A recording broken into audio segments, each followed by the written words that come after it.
大家又翻嚟呢個頻道啦。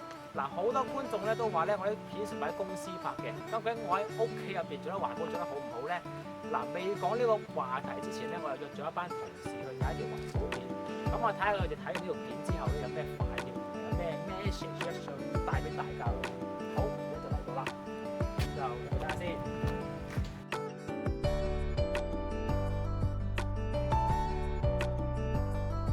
Hey guys, my name is Victor. I was born in the UK, but raised in Hong Kong. I've done most of my education in Hong Kong, a bit in the UK. Hello everybody, I am Senor Wilson. I'm from America. Maybe I speak back Chinese. Moin Moin, mein Name ist Joshua. Ich bin hier heute, um mit diesen wundervollen Leuten, I'll switch to English so you can actually understand me. My background is that I was born in Germany. I was raised in the south of Spain to a German mother and English father, and then I continued my education in the UK, then in Germany, a little bit in Brazil.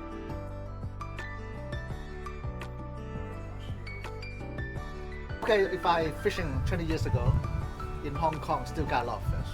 Yes. But right now is wow, just one for a while. Yeah. Not really much, and if you get the fish, it's only a small one, Yeah. not the big one like before. And the species only one type.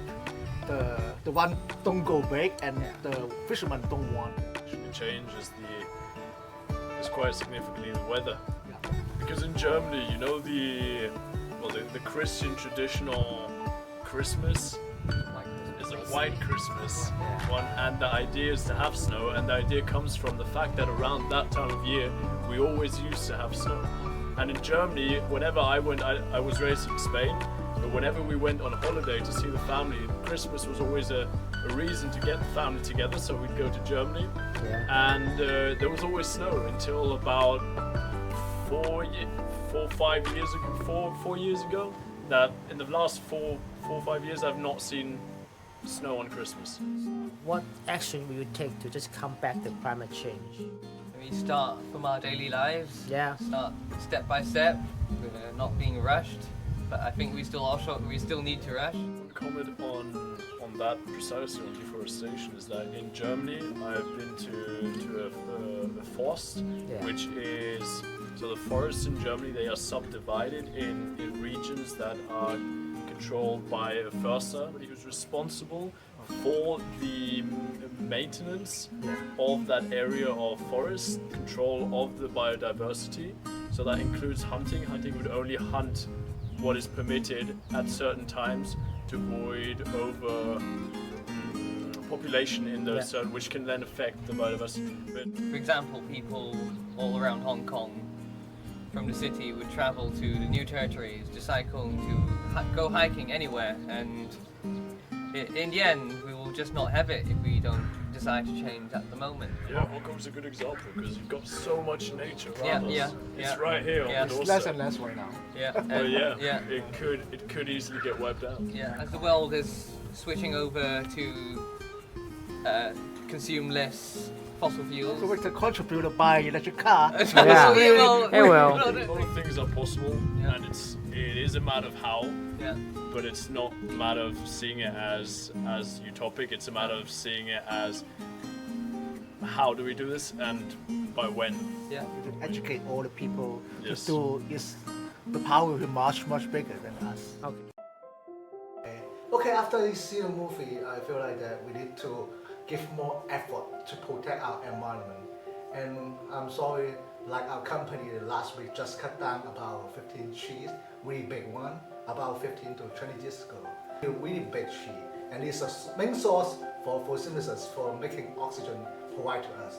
So it's really pity that we lost that one, and hopefully we can plant some big tree in our new site. Even as working in the IT industry, even computers in some ways can be recycled. So every time we throw a computer away, we can always think twice. There is some hardware inside that can be reused in the future. For example, like a hard drive.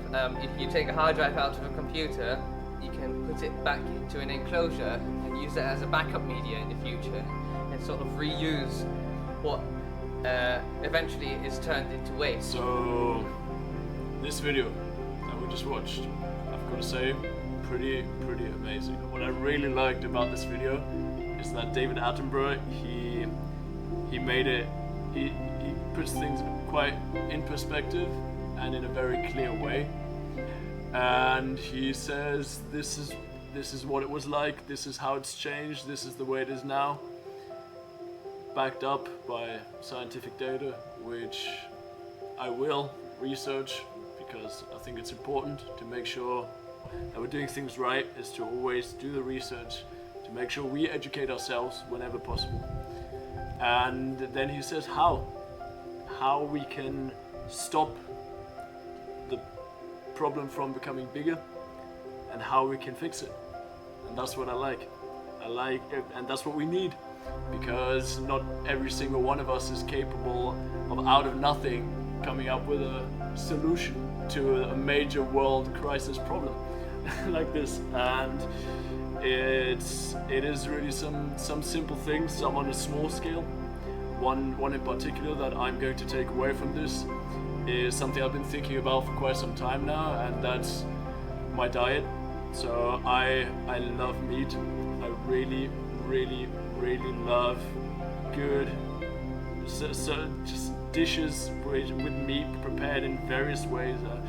Making my mouth water right now. I'm interested in health and nutrition, and I have yet a lot to learn, but for me, I will retain meat in my diet for that reason.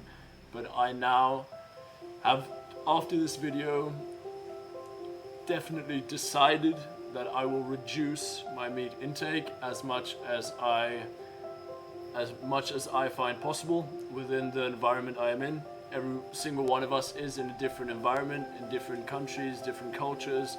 The access to food is different, the price of food is different.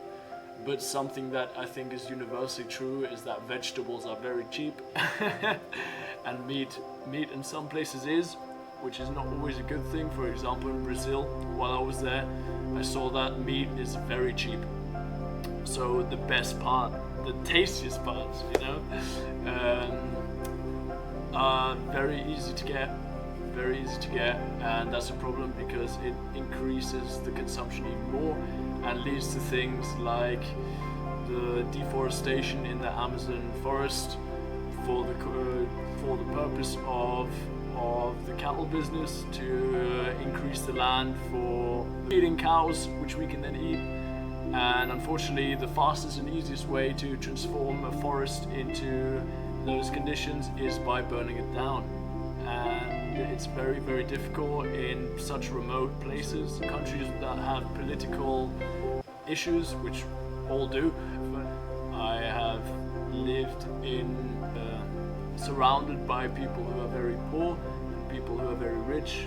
I've seen both worlds, and I know that it's very nice to talk about changing certain things, but when you don't have the money, sometimes you don't have the choice, and that is something that needs to be taken into consideration.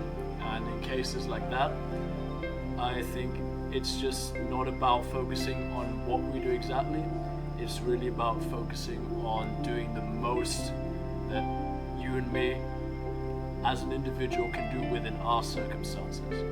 And there really are so many little things that we can do, and I think the easiest one of them all, in terms of financial situation as well, is changing our diet.